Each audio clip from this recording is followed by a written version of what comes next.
distinguished senators of the Federal Republic of Nigeria, I am Amos Yohanna. I represent Adamawa North.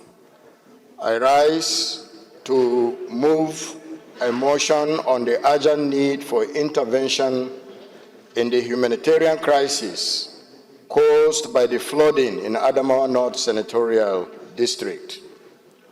The Senate notes that there was a massive flooding that caused catastrophic destruction in the 5 local governments of Adamawa North Senatorial District, namely Madagali, Maiha, Michika, Mubi North, Mubi South. Further notes that hundreds of houses and farmlands were destroyed. The floods also washed away multiple culverts